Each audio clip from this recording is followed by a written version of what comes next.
Hey everybody, Dan Schinder here with Even Shinder. On, Yesshift. and today we are celebrating High Day. Billy Sherwood's birthday. We've got some really neat Yeah. stuff. It's gonna be that was funny. We're taking. I don't think we've done an episode like this in any way. You want to tell everybody what it's about? Yeah, because I feel like in the past we've kind of done stuff, talking about the different hats that Billy has worn and its different roles in Yes. But for this one, I thought it would be interesting to primarily focus on his role as the sixth musician on stage during the tours for Talk, Open Your Eyes, and The Ladder, because it's kind of an unusual configuration, right?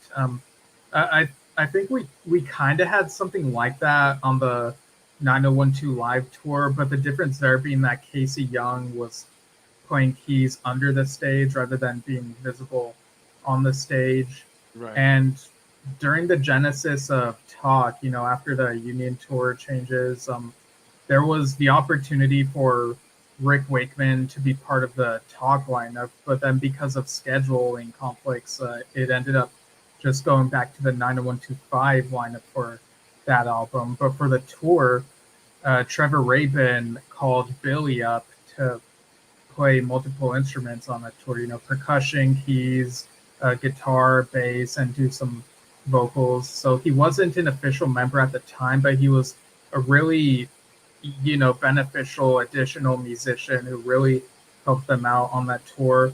And then, of course, later on, after he became an official member, he did the tours for Open Your Eyes and The Ladder. And we have had 6-person lineups since then. When Alan needed help from Jay or Dylan, and sometimes they played together. But in those instances, I personally didn't see Billy as the sixth musician because he had joined a bit before that and become the bassist, which to me, with Yes Music, the instruments are primarily vocals, bass, guitar, drums, keyboards. So it was kind of different then. If anything, Jay and Dylan were the sixth musicians then, whereas in the 90s and up to 2000, it kind of felt different. Rhythm guitarist is not something you tend to usually see in a typical Yes configuration and all the different instruments he did on the Talk tour. So that's kind of the reasoning for the title of this topic, when Billy Sherwood was the sixth musician on stage. And in baseball terms, that first Talk tour, he'd be considered what would be the equivalent of a utility man, just working different positions, basically. Like I said, a little bit of keys, a little bit of vocals, a little bit of course, guitar, bass, some bass. In fact, I want to show that image first. This is really cool. And we're going to break down different things. And I guess we might as well start with Talk, yeah? Yeah, and I just realized that this microphone is not plugged in, so I'm going to sound a bit better than I did before. So okay. Sorry about that. It actually sounds okay. I didn't even notice. But then again, I forgot to put my hearing aids in. Right. Okay, so I should sound better now. Yeah. Yeah, that sounds like Steven. All right. Sorry about that, everyone. That's okay. Yeah. So we've got these photos that we gathered from different periods. There was a more recent one that was used for the Yes official page, and then here, the next one, rather. Sorry, let me go backwards. There we go. Yeah, and then we've got from the Talk tour, Billy and Chris playing bass together during Endless Dream, and then we got Billy during Open Your Eyes. Budapest. Yeah, this is from Budapest. The previous one was from Santiago in 1994. And this is from House of Yes, live from the House of Blues, Billy on, I think this was during Awaken, if I remember correctly. So, yeah, I think that's the most different look he has out of these photos with the shorter hair. Yeah, that's true. Yeah. Yeah. So what's kind of funny is my introduction to Billy, you would play to me that cassette tape that had live material from the Talk tour, and for the longest time I didn't know he was involved on that, so I thought it was just the 90125 lineup. And And for then context, folks, Steve was also very young. How old were you? I was probably like very little when listening to that, like maybe 4 or 5 or something, and then kept listening to it up to like 7, 8-ish, I remember. What typically Um, 4 to 5-year-olds listen to? I don't know, the intro to Arthur from PBS, I don't know.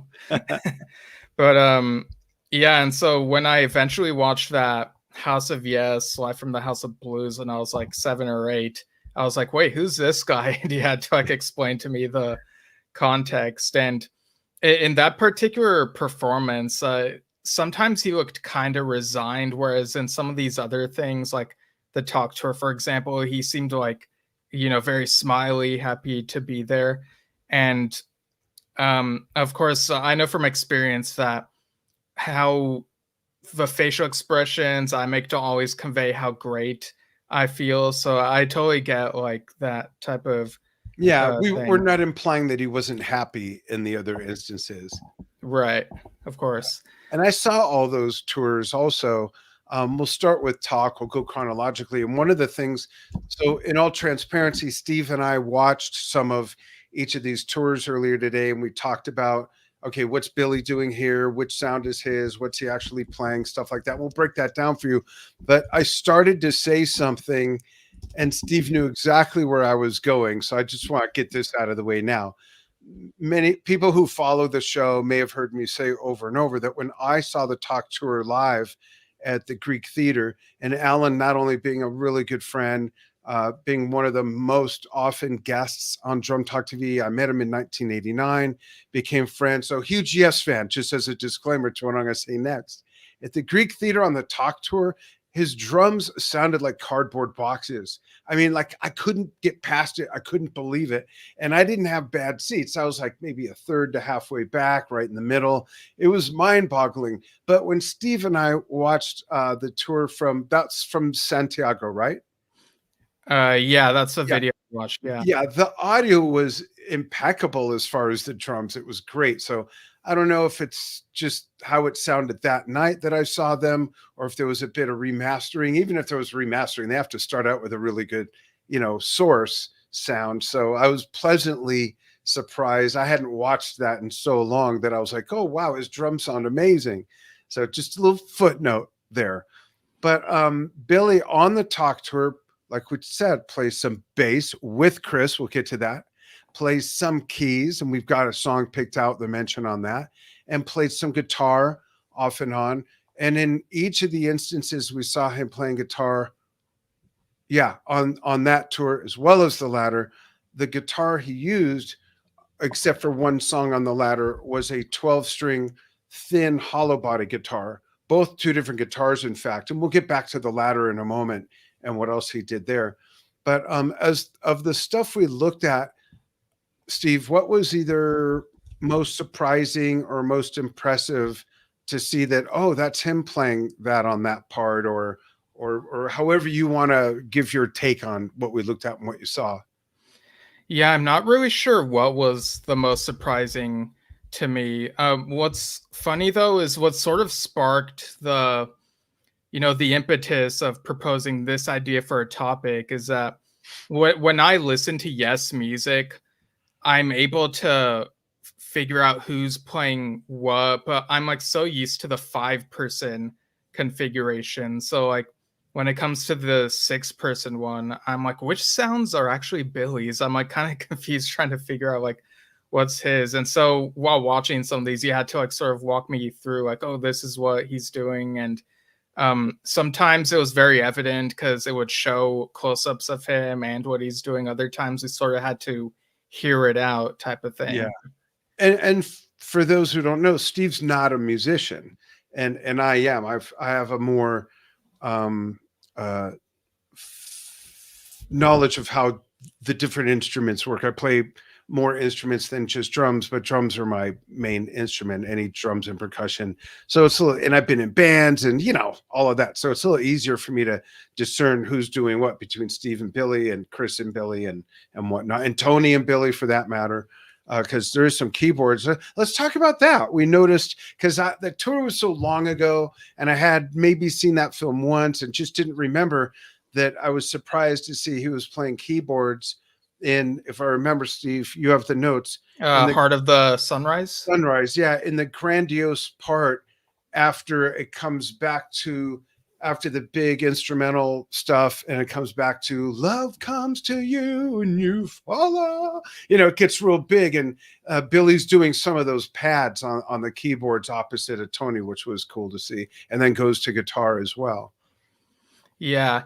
And we've also saw like where he was doing rhythm guitar on like The Calling. He was sort of strumming while Trevor was doing I think he called it the lead trade-off, right? Yeah. Like, these terms better between than him and Tony. Yeah, between the organ and a little bit of synth here and there. But yeah, they're just kind of going back and forth, and Billy's keeping the rhythm just like you hear it on the album, actually, which is kind of a neat benefit. Oftentimes musicians layer so much into a song that it sounds very different live, or it might sound, the prominent sounds sound very much the same, but you notice, there's no rhythm acoustic guitar there, or no other electric rhythm or something because, of overdub. So it's kind of a neat idea that they did that. It really filled out the sound. Yeah, and I think you were also saying that on Owner of a Lonely Heart, he was playing like the arpeggios of the verses, like basically the same thing Trevor was playing, right? Kind of the finger picking part that Trevor would be doing, but he was playing with the pick, kind of keeping that going through the whole thing, especially through the solo. It was really cool. I liked it. Yeah, I do think it was easy for me to pick out like No pun intended. when he was singing along with them, when he's part his of voice is distinct. You can hear his voice. Yeah, when he's part of the Yes Choir, as people like to call it. Yeah. And yeah, and Endless Dream, has such a very nice standout moment where, at the beginning, you see him and Chris playing bass together, and Billy has said he was playing an octave under Chris, which I think surprised you when I told you that, right? Yeah, it did at first. And then we saw him playing. What was the song I said? It looked like he was playing. Oh, that was in The Ladder. We'll get to that. Yeah, where he was playing doing the same thing Chris was doing, but on the guitar and about 2 octaves up. But we'll get to that. But yeah, it did surprise me. And I think because even though Chris was an extremely, of course, melodic player and one of the few bass players, along with John Entwistle, to be 2 of the first to play up on the neck and almost solo on the bass long before Geddy started doing that, and both of them are his 2 biggest influences. I think of him as being such a bottom guy that when you said that, I'm thinking of, well, how much room is left to play under Chris? But that, again, just depends on the song and what's being played, of course. Yeah, and that's another one where you can definitely hear him being part of the Yes Choir. And I feel like Endless Dream, playing that live with the band, it must have been like a huge moment for Billy, so much so that for Circa's chronological journey, where they play something from each Yes album from the first one up to The Ladder, he sings the "So take your time," that ending part of Endless Dream, and that's the only vocal part in that medley that Circa played, which is fascinating. Oh, that's interesting. He was playing a 12-string bass along with Chris there, who's playing the bass that he used, of course, in Owner of a Lonely Heart on stage, and also Does It Happen? But I see we have some comments. Amy, how are you? Amy David Valentine says, love his work with Chris on Union, The More We Live, and Conspiracy 2. I love that The More We Live version. I love that song. Great song. Both versions, or all 5 or however many there ended up being, which is a good thing. And Kim Kim Goldsberry says, watching from Hill City, South Dakota. Awesome. I hope it's starting to warm up a bit there, Kim. And Adam Sears. Hey, Adam, how's it going? He says, hey, guys, watching from my home in Encino. Got back last night from Cruise to the Edge. Billy was great in the Dave Kersner band sets. That's awesome. Robert Nasir says, watching from Motown just outside Detroit. Great topic, great conversation. Thanks. And please, everybody, feel free to chime in if you have favorite live Billy moments. We're celebrating his birthday. I saw that Robert posted a comment earlier, which I'll get to further in the discussion. But okay, yeah, cool. And also Adam, like, let us know how Cruise to the Edge was. What were some of the highlights there? I heard the whole thing was kind of sucky. Just kidding. I saw that Durga was recording parts for Fernando Padromo in his cabin for an album he's working on, and he was laying down tracks a couple days before. Then I saw Durga. So what a great way to work, you know, just keeping at it, being productive, and not saying, oh, I'm going on a cruise, I'm just going to kind of tap out for a while and do that. No, guy's a work maniac, and so is Durga. So good on them for that. Yeah, there are lots of cool photos coming out of that. Yeah. And also, before I forget, a few other comments which I'll read now. Happy birthday wishes from Glenn M. Hansen III, who says, happy birthday, Billy Sherwood. Nathan Tyler Larry said, it will be a good day. Brian Sullivan said his live work playing Chris's lines was amazing. But when I heard Billy's bass lines on the Yes studio albums, I knew Yes's future was in good hands. And Karen Jarvie said, happy birthday, keep on rocking. And I see Adam just chimed in again. Yeah, saw Fernando's post, saw Durga do karaoke. Yeah, what did she do? Tell us what she did. I hope she didn't just do Pink Floyd and her own stuff. I'm hoping she did like something, you know, no one's seen her do, like Janis Joplin or, you know, something crazy. Yeah, because that is cool material, but it's also fun to hear when people sing stuff that's outside of what you'd expect, you know? Yeah, absolutely. Kim Goldsberry adds, I actually sat next to Billy Sherwood at his first Yes concert, 77. Oh, wow. He told me after the show he was going to play with them when he grew up. Wow. You got to put it out there. The universe will deliver it. That's awesome. Adam says, I don't remember. I was a little drunk. All right. That's fair. That's fair. At karaoke? That's odd. I never heard that before. Right. So should we go to the Open Your Eyes tour? Was there anything else you want to add about? No, let's do Open Your Eyes. You know, probably the most controversial Yes album, I think, in some ways, because there was such a curve from Union to Talk to Open Your Eyes, not just lineup wise, but musically and everything. I'm one that is a huge fan of that entire album. When I first put on that cassette, when I got it, and yes, I said cassette. When I first put on that cassette, new state of mind. I almost said new frame of mind. Oh my gosh. But I do love the album. It has nothing to do with my memory. I was floored. I was so floored. And one of the biggest things that floored me, two things: the big, enormous sound that was pleasing, and the Yes choir was just well alive for sure. It was so good. It really was. I dug that, and to have Steve Howe back in the fold, playing something completely different than we knew him as. To me, I thought it was great. It went from that all the way to From the Balcony, Fortune Seller. When I met Billy a few years later, or not that long later, actually, the next year, I told him that was my favorite song on the album. And I just love that album. I don't know why it takes so much heat, other than only from people maybe who are just such close to the edge, you know, advocates, and that's all they want to listen to, and, you know, things like that. But that's okay. We're not here to talk about that. My point is that I love that album. I love Billy's vocals.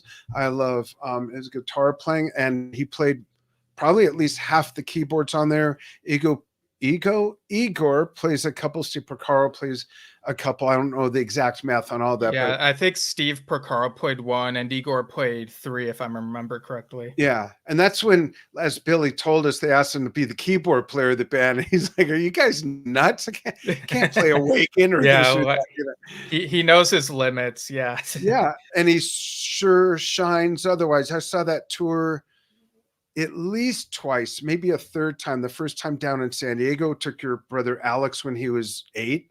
Then in at what used to be the Universal Amphitheater, John had back surgery not long before that. And walking backwards while he was singing, he tripped over a monitor and fell on his back. And Steve Howe's roadie shoes ran out there, picked him up. I mean, you could hear that oxygen getting sucked out of the building, everyone gasping, and then he got him on his feet and he just kept going. What was that? You're talking about Close to the Edge, right? No, Open Your the song.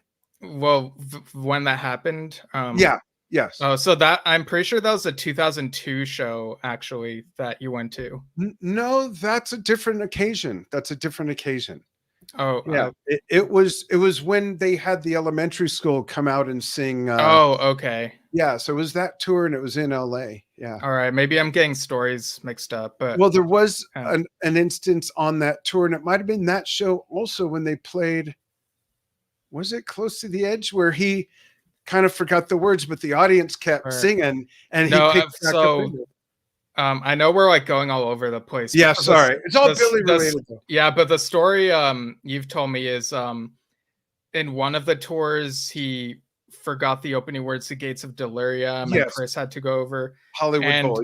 Yeah, and I remember you also told me one time John saying, "I get up, I get down," and then he tripped, and it was a 2002 show. So maybe so, yeah. It all runs together in my brain. But if we can pause for a moment, speaking of the latter, let's read a couple comments. Yeah. As much as I do agree with this, I mean, as much as I do love Open Your Eyes, I do not disagree with this from Visualize Prague. To me, the latter was a huge improvement over Open Your Eyes. It was obvious that Open Your Eyes was cobbled together from songs intended for other projects, mostly the Chris Squire experiment. And I'll add to that, you're right, not only that, but it was not, the lineup wasn't really a solidified lineup. It was a little, let's bring people in, let's get this together. Whereas the latter was freaking solid, and they had the late great Bruce Fairbairn as a genius producer working with them as well. Yeah, and over the years, it's been clarified that only a couple of those songs were truly intended for Chris and Billy's project, but they did have a huge hand in writing a bunch of the new material that ended up on the Yes album they were working on, you know? Like, I love Man on the Moon. You're not a big fan of that, right? Yeah, it's not for me personally. Okay, so I'm just going to do this. Let's remove Steve. So, just kidding.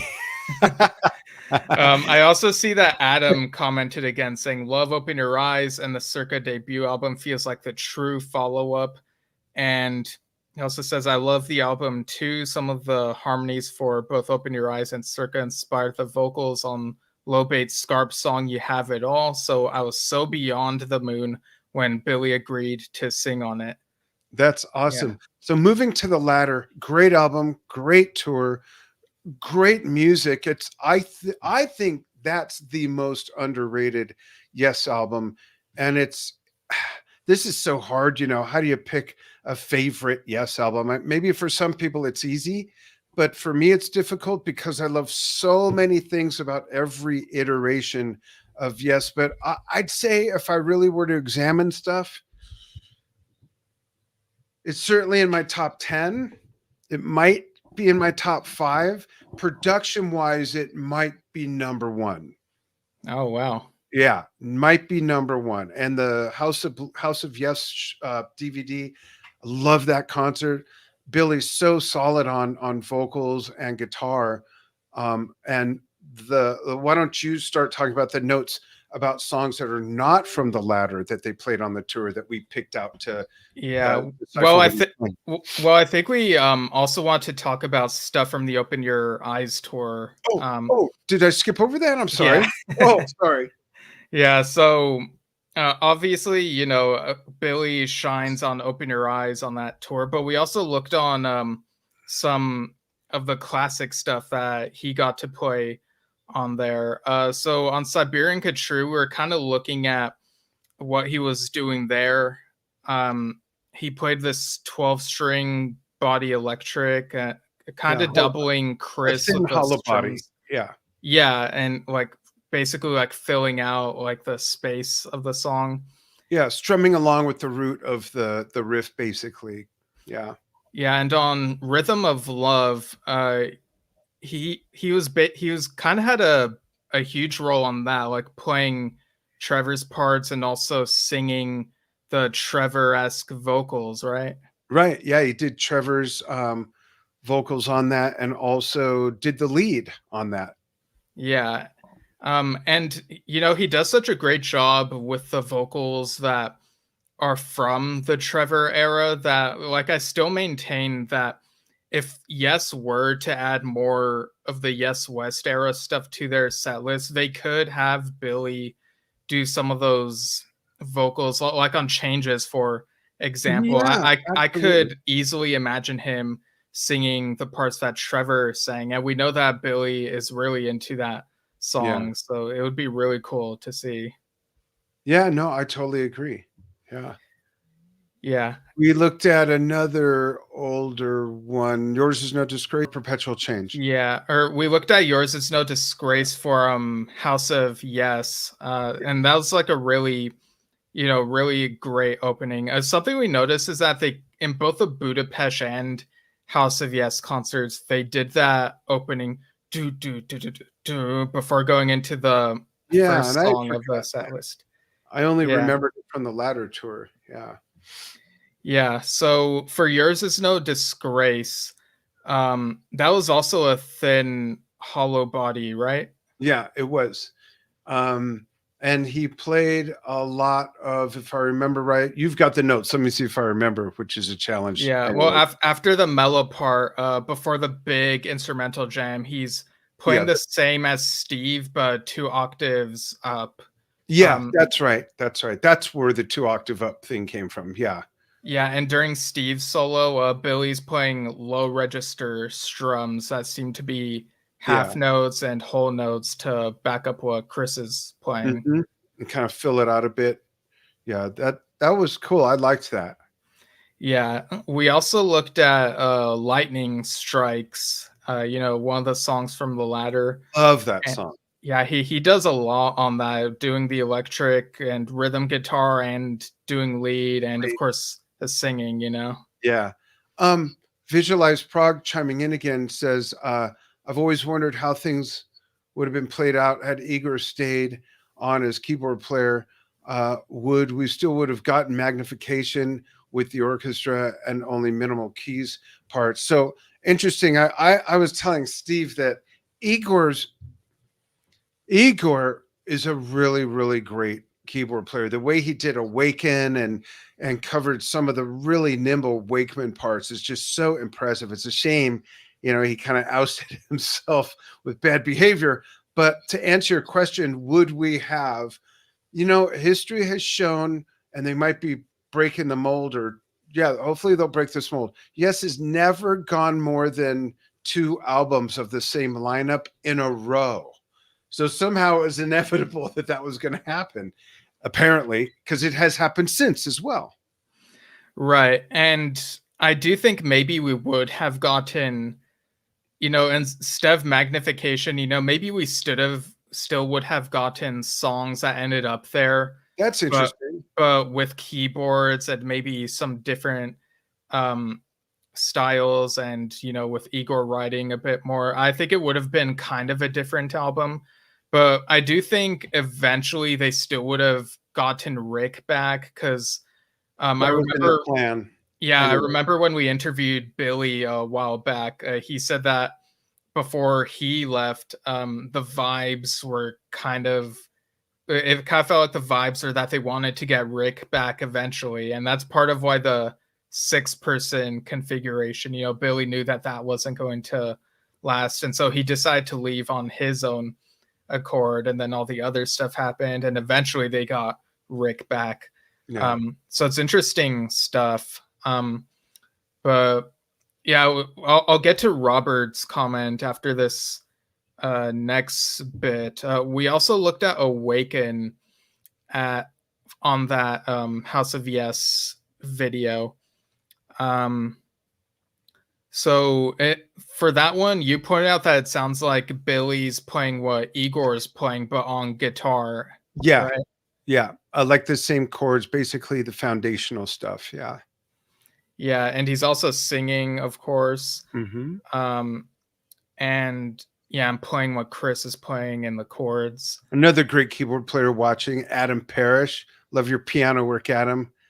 Glad you are happy with the shift you made with your musical career. I love following all that stuff on social. Thanks for chiming in. Yeah, for sure. So getting to Robert's comment about Billy memories. So Robert Nasir says, yeah, so I'm sort of gonna paraphrase this because it's kind of long, but he says, I love it. I was there in Motown for all 3 tours, a talk at Pine Knob Music Theater, Open Your Eyes at the Fox Theater, and the latter at Royal Oak Music Theater. He says that the concert Sonics simulcasting on the talk tour made it difficult to hear like what Billy's contributions were, but he has no doubt that his contributions were essential. And it was great seeing all 6 musicians on stage making such magnificent sounds. Endless Dream, he didn't like as much on the album, but thought that it was really brought out in an epic way live in the live setting. Interesting. Yeah, that's fascinating because to me, I do hear a difference, but I don't know that it's a huge difference. Right, Like I both agree. studio and live feel epic to me, but that's cool that you know, I guess if you were to pick enjoying the studio version more or the live version more, I guess it's preferable that the live version come across better, right? Open Your Eyes and the Ladder were massive fun, especially the latter, pun intended, but also 102% true. And this was Steve Howe's colorful shirt and sombrero arrow, which he says really matters in Prague, which should be joyous.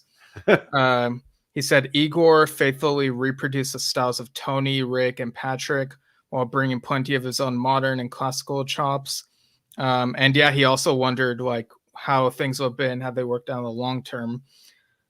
Billy was a crucial addition to the band, and it was great to see him on the front of the stage interacting with Chris, taking the spotlight on tunes like Open Your Eyes and Owner.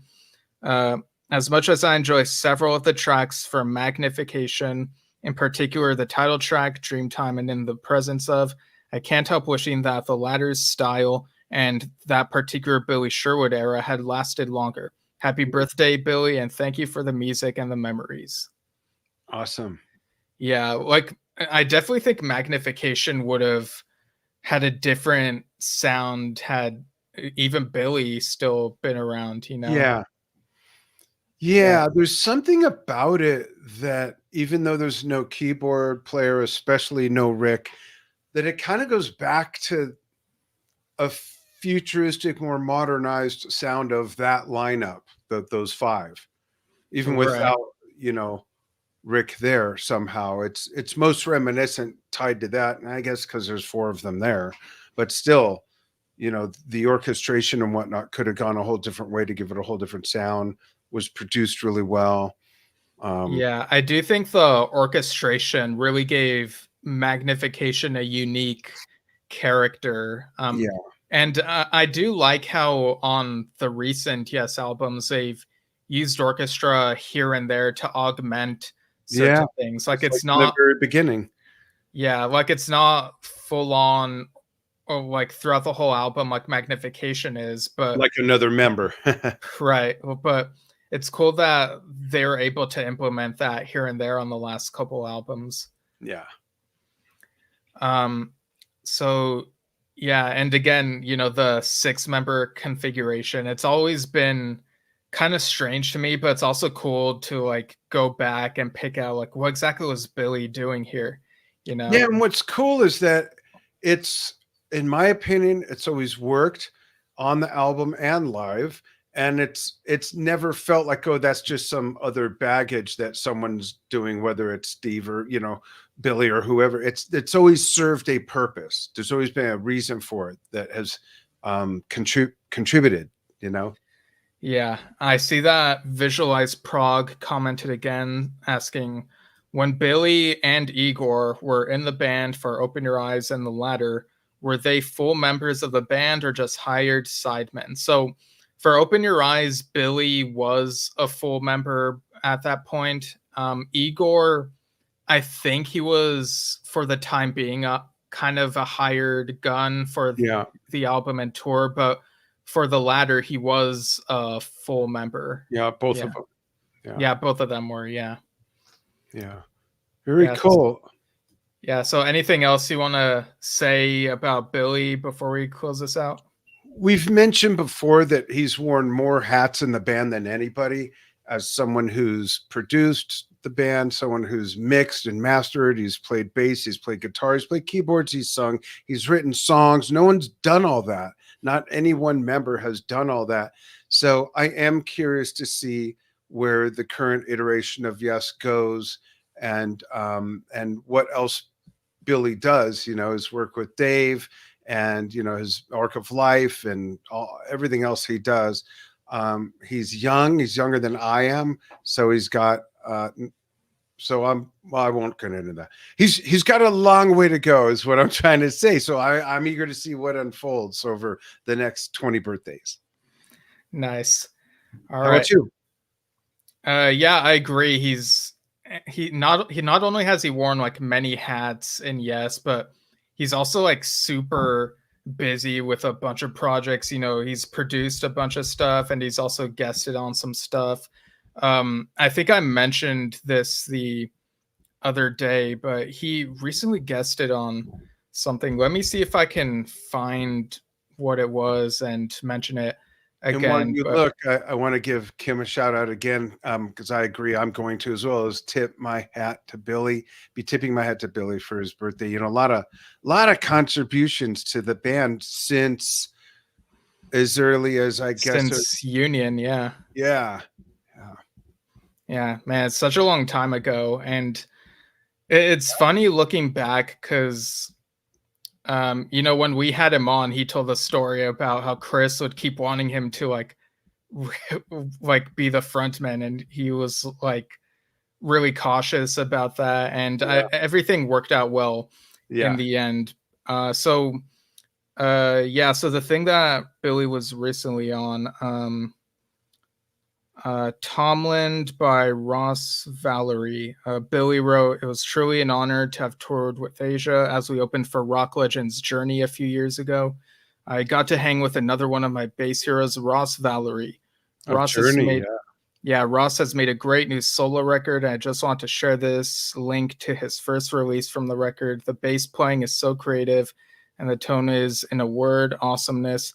Enjoy, and please spread the word for my friend Ross. Gotta support the bass players, people, for we are the lowest." Okay, so I think when I originally read this, I thought Billy was on that song, but I guess he's just plugging in a really good musician friend, a legend. So that's just as cool, plugging in all these like really cool people for people to check out. Yeah, it's a great way to discover new music. I remember a few weeks ago we got the press release about Ross's album. So let's find, I don't remember if we looked or if we know who the drummer is, but let's get them on Drum Talk TV to talk about it.